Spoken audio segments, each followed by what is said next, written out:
My name is Maya, and I am 29 years old. I work for a corporation. I've been married to my spouse, Jack, for 2 years. Even though Jack and I are married, we both work and are very busy. Nonetheless, I assumed that we were living a nice married life by splitting housework and occasionally going out to eat or on driving dates. But something happened that changed my entire perspective on how happy we were in our marriage. That day, I was supposed to go to a really fine restaurant with a few of my university classmates, with whom I remained friends and kept in touch. It was a place that I had wanted to visit for a long time, so I was fairly excited from the start, and I concentrated a lot more on my work than normal. I was resolved to finish my work as quickly as possible so that I could arrive at the restaurant on time. Then, during my lunch break, I received a text message from my buddy Nora, who is also attending today's dinner. "Is this your husband, Jack?" When I looked at the photo Nora sent me, I was surprised to see a woman I had never seen before and my husband going down the street, holding hands. Without thinking, I blurted out these words. Nora knew both my husband and me, and she knew him since her company was his client. They would frequently hold meetings together.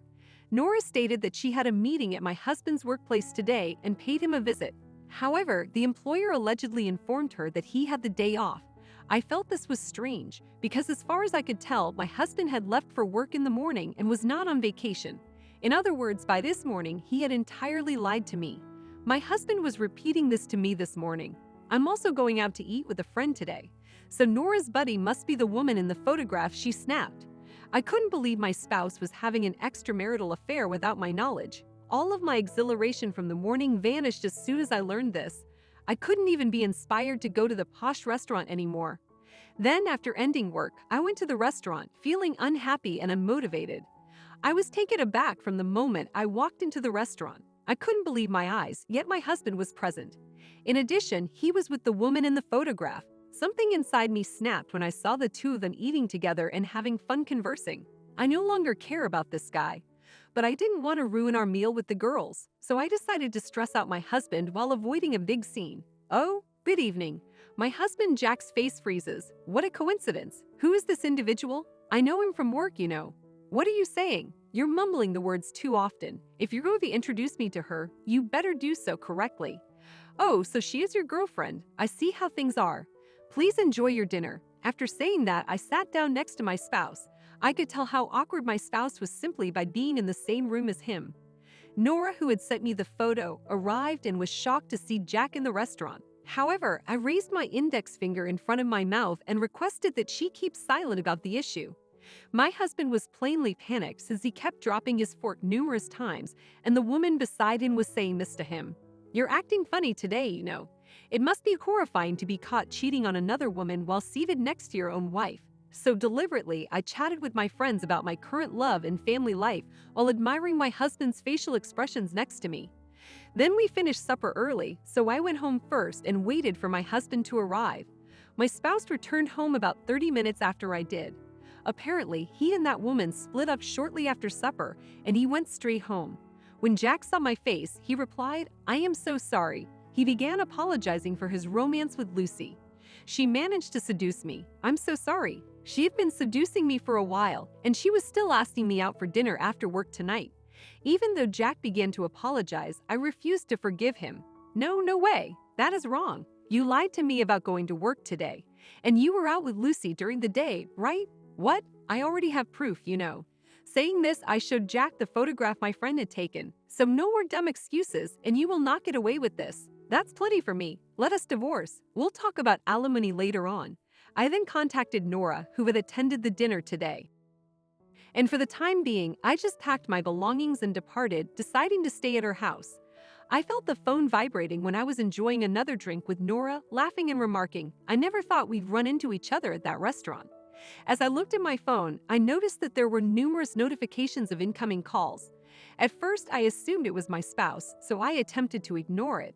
But the call was not from him, but from a high school acquaintance named Stella. Stella, Jack, and I attended the same university, and while Stella and Jack were from separate departments, they were both involved in the same club activity, which is how they met. I immediately called Stella back. "What is wrong? Has something happened? What the heck are you saying?" Well, I noticed that you called me a lot, so I did."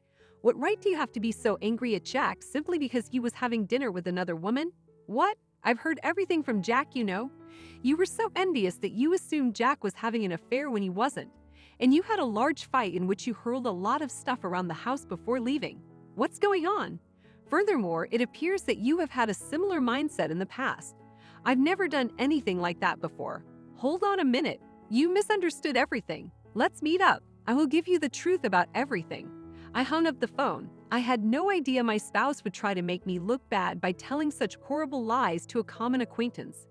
My rage at my spouse grew even stronger, and I determined that I would never forgive him. The next day, I met Stella at a cafe and told her everything that had transpired. But she didn't believe me when I told her that Jack had cheated on me. So I decided to show her the photo that Nora had taken of my husband holding hands with his mistress, Lucy. What? You must be joking. Stella eventually believed me when she viewed the photo and realized what I was saying was true. Jack told Stella that he had just had supper with a woman to discuss work-related concerns and that I was out of control, storming out of the house. He further claimed that I was the one who was constantly upset and had anger control issues. I can't believe he would lie to me simply to defend himself. Stella contacted Jack and placed the phone on the table with the speaker turned on so that I could hear it as well. Then a woman answered the phone. What can I do to help you? Jack is presently taking a shower. Who the heck are you? Who the hell are you? I am Jack's pal. Ha, I'm Jack's girlfriend. Oh, is that true? So I see how it is. Stella hung up the phone. Maya, let's go. What? Let's head to the hotel that Jack stated he would be staying at.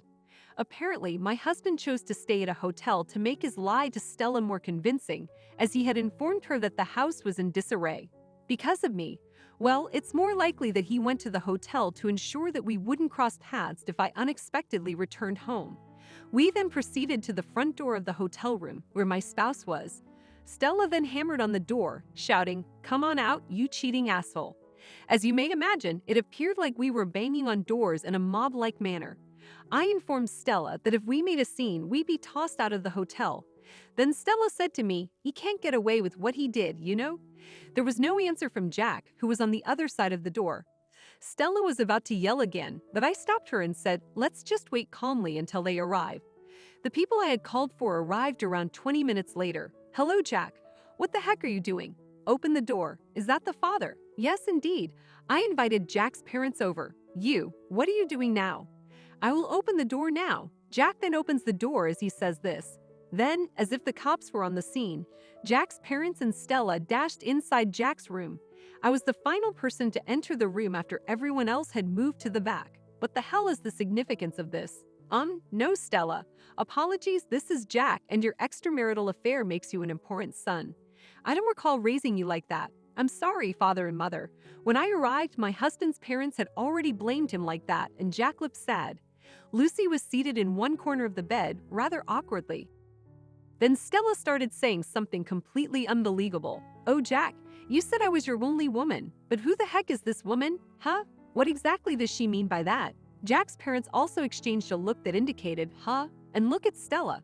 So I said, "I apologize. I was just being, you know."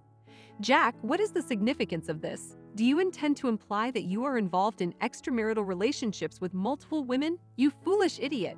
Owen, my father-in-law, smacks Jack in the face with his fist. "Father, mother, I'm truly sorry. I have not told Maya about Stella, however."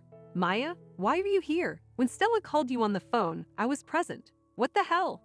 Does this imply you deceived me, Stella, even though I thought you were on my side the whole time?" "No, that is not what this means." Stella appears to have lost control of her emotions and vented her rage on Jack, revealing the truth about their affair, which they had behind my back. "Oh, I see how things are. So I was simply getting pushed around by your assholes. I'm so sorry for my foolish, stupid son, Maya. I'll make sure our son pays for what he did to you. I am sincerely sorry. This is not your fault, Avad and Owen. So please do not apologize. However, Owen, could you simply perform that action in which you demonstrated to Jack the appearance of your fist?" "Yes, of course. I feel much better now." "Well, you sick assholes, I'll be asking for alimonies from all three of you. Of course, it will be done entirely through my lawyer." "Hello, Maya. I'm so sorry. Do not ever call my name again. Disgusting." With that, I exited Jack's hotel room. I then successfully obtained a divorce from my husband, and he paid me alimony. Stella and Lucy also paid me the alimonies that I had demanded. My ex-husband worked in the cosmetics sector, so his coworkers were largely women. So I decided to report the event to my ex-husband's boss. When his supervisor found out what had transpired, he was enraged, and news of my ex-husband's relationships quickly spread across the company. With no one on his side, my ex-husband was unable to continue working and eventually quit. He is now obliged to live a miserable existence in a rundown apartment while working a low-wage temp job. Jack received what he deserved. Anyway, I told Stella what had occurred to her high school and university classmates. I informed them that Stella had a habit of sleeping around with husbands and urged them to be cautious if they were with her. As a result, Stella lost the trust of her high school and university peers, and they stopped contacting her. She was no longer invited to occasions such as weddings or dinner parties. Then Stella phoned me and said, "I'm really sorry, so please forgive me, and I want you all to clear up the misunderstanding with my friends." Reading her message, I assumed she was apologizing, but only until the conclusion. She was only thinking about herself, so I responded, "No one misunderstood, and I was merely speaking the truth to them," and blocked her.